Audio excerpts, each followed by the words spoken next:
ভাৰতৰ ৰাজধানী 5খন হ'ব লাগে কাৰণ দিল্লীৰ যি বৈভৱ সেই বৈভৱতো অসমীয়া মানুহৰো বৰঙণি আছে আজি দিল্লীৰ বছৰি GDP হ'ল 15 লাখ কোটি টকা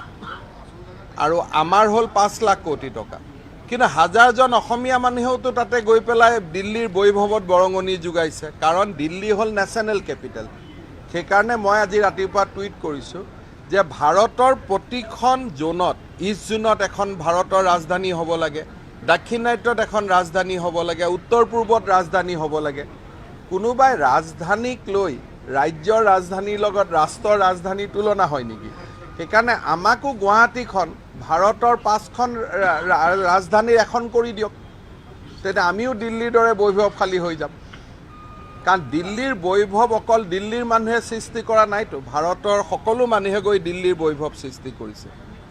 এতিয়া দিল্লীৰ পাৰ্লিয়ামেণ্টাৰী হাউচৰ দৰে কালিজনী নৰেন্দ্ৰ মোদী ডাঙৰীয়াই মোক কয় যে মোৰ সংসদ ভৱন এইটো অসম বিধানসভাখন তই এনেকৈ বনাব পাৰিবি নেকি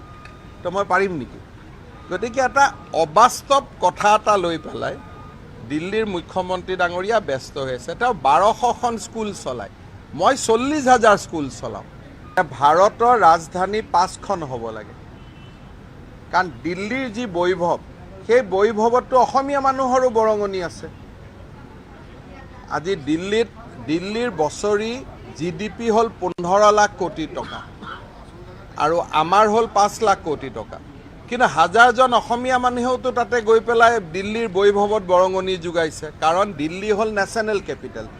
সেইকাৰণে মই আজি ৰাতিপুৱা টুইট কৰিছোঁ যে ভাৰতৰ প্ৰতিখন জোনত ইষ্ট জোনত এখন ভাৰতৰ ৰাজধানী হ'ব লাগে